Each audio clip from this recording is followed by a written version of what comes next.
Hello and welcome to the first episode of the NBA AUSCAST. I'll be your host for this podcast. My name is Kade McKenzie and thanks for tuning in and listening.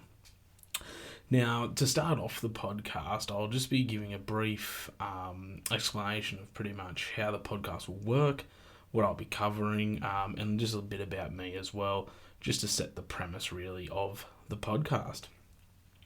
So, NBA AUSCAST, obviously it will be a basketball podcast. My name is Kade McKenzie and I am from Australia. I've just wanted to start this podcast, love debating NBA with friends of mine that also follow basketball and just discussing basketball in general.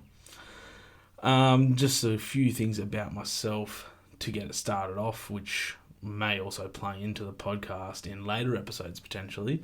It's just some favourite players, favourite NBA team, and just some information about the podcast as well. So, for instance, the podcast will, just to start off, will be probably 4 5-minute segments with 4 different topics per week, depending on the stories in the basketball during the week. So, it will be weekly episodes, obviously, that I'll be trying to do. My favourite NBA team is the Miami Heat, and no, it's not because LeBron joined there, for anyone that's about to comment that or suggest that. I'm a huge D Wade fan, and is pretty much the main reason why I started following Heat, was because I love Dwayne Wade.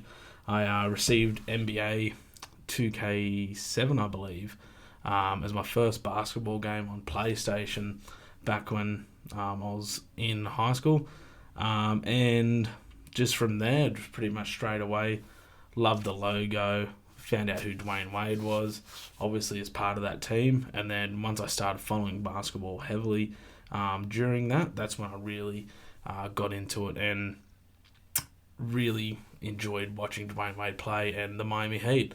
It was just a bonus that LeBron happened to come there. Okay, guys?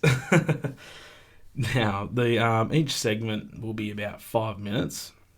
I've also got a timer on, just saying for myself when each segment is about to end, similar to PTI, which is a great sports debate show, which I've seen. And that is pretty much the general basis of the show. As the show continues, I may look to extend it to more segments depending on news of that week or popularity of the podcast if it is to increase or get bigger and better. So that's something that I will look into then as well. So thank you for tuning in. If you are going to listen to the podcast regularly, I really do appreciate that. And let's pretty much get right into the rest of the show. Okay, and jumping into the first segment of today's show is referring to a article that was released by ESPN for this year's top 50 player rankings. So I'm just going to be discussing one who I think was snubbed and what the top 3 order as of today should be. So just to kick things off, Klay Thompson, for instance, 49 out of 50. Dude is a 3-time champ, one of the greatest shooters I've seen, period, in NBA history. He can defend at all-world level. I don't know how he's ranked at 49. Yes, I do understand he has an injury at the moment, but you cannot tell me that players such as Jason Tatum or DeRozan, Aaron Gordon, or even Zion Williamson, who hasn't even played a game yet, is ranked ahead Klay Thompson at 49. I just don't think that is a very accurate judgment from ESPN there, so I'm not sure what they're quite thinking. Now, moving on to the top 3. So this year the top 3 was Giannis, Antetokounmpo, Kawhi, Leonard, and LeBron James.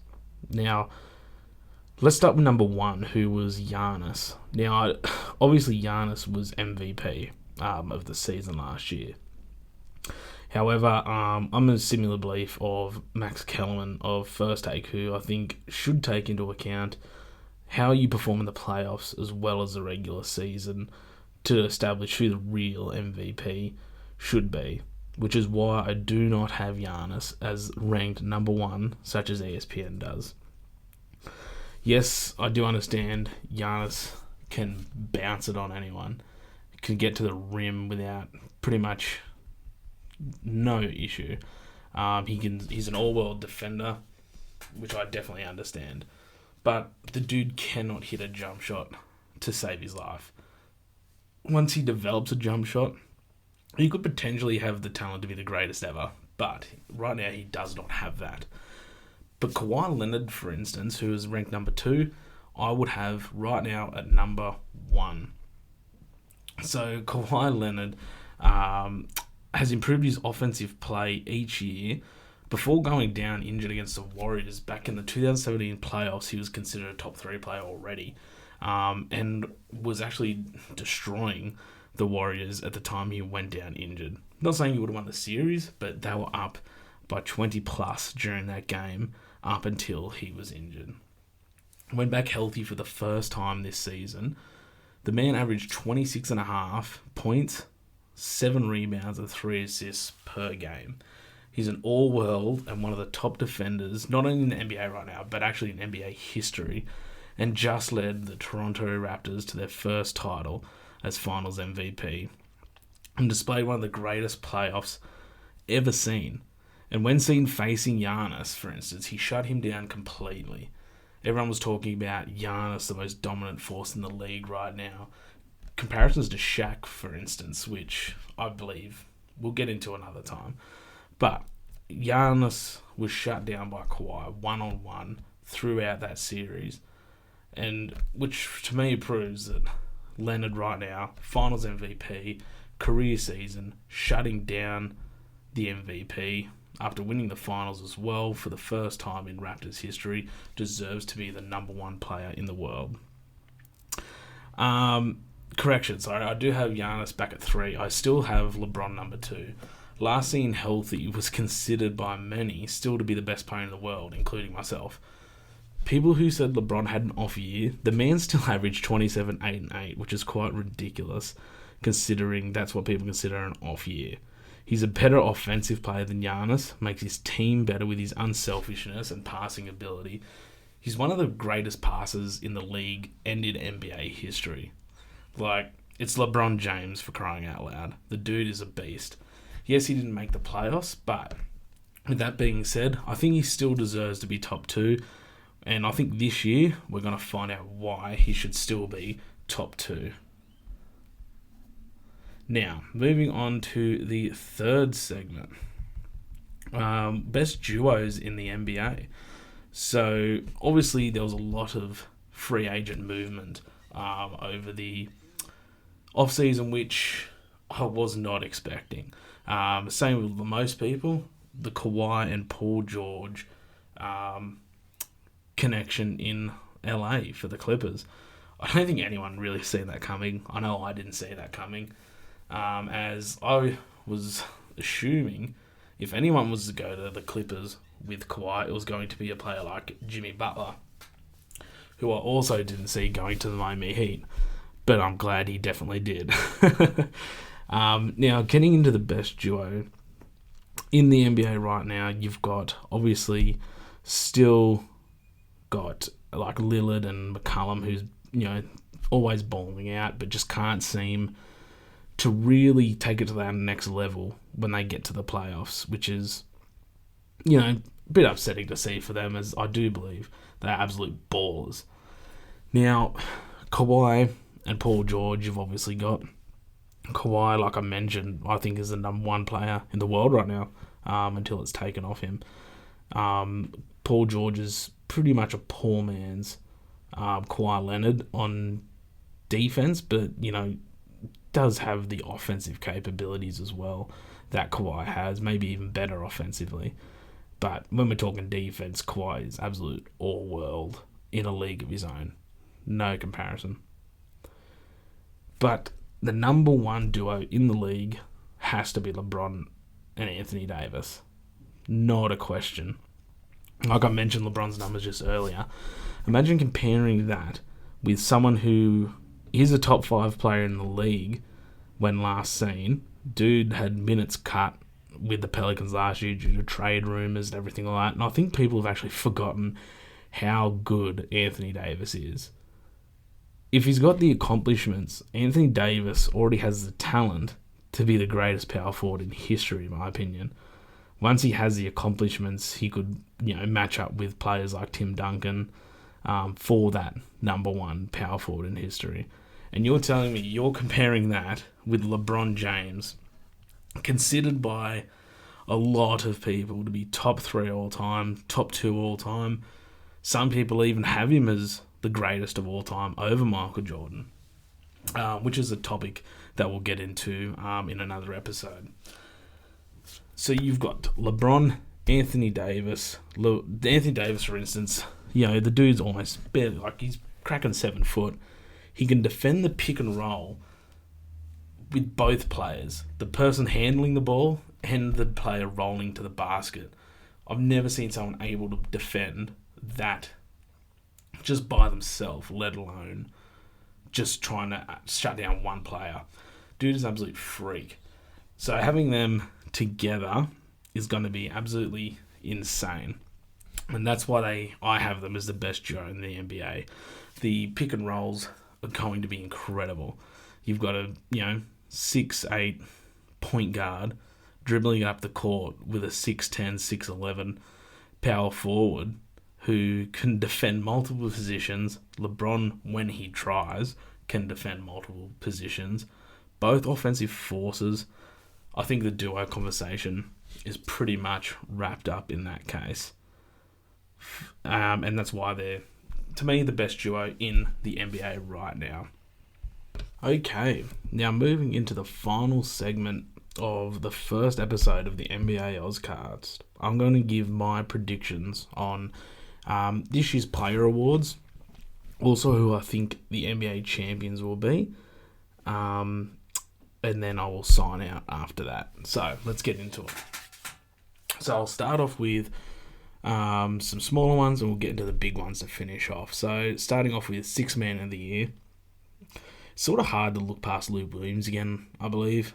With having Paul George and Kawhi on the Clippers now, I still don't think Lou Williams will be the starting, have a starting spot with the Clippers, and he will continue to come off the bench and play the role that he has been playing over the last few years.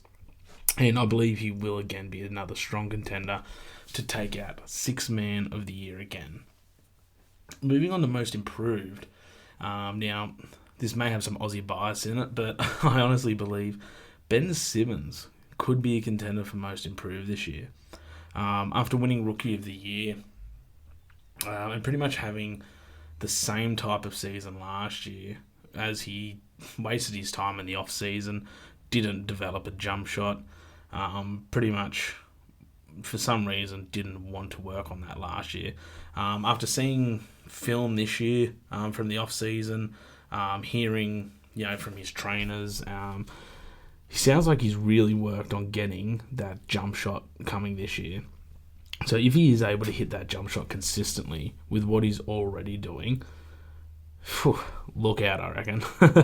Also, with the departure of Butler now from the side, having someone that doesn't need the ball as much anymore, I believe Simmons will take on more of a closer role for the Sixers as well, which should lift not only his stats but also the stature of what he's doing in the NBA, and which will pretty much lead him to a contender for Most Improved. Now, moving on to Rookie of the Year. I'm going to start off by saying, if healthy. Now, you're probably thinking, it's got to be Zion. He's out injured for 6 to 8 weeks, just had knee surgery. It must be him if you're talking about if healthy. No, I am not. If healthy, I believe this year's Rookie of the Year will be Michael Porter Jr. Taken by the Nuggets, as low as 14, which is someone I thought would come out top 5, but being that he had the injury which he had to heal from. He obviously dropped in the draft. Now, last seen, he was in the under-18s All-American side, won a gold medal in the under-18s USA side. Dude was balling. You can even see footage of him playing NBA players one-on-one and just dropping buckets on them. And that was the last seen healthy. Now, obviously, he hasn't played in a while, but being part of such a good team like the Nuggets, where they need to focus in on players like, Jokic and Barton and Murray, he's not going to get double teamed very often, which he's going to have room to do his thing when he's on the court. And if he can ball like he did last time he was seen healthy, I think he will take out Rookie of the Year.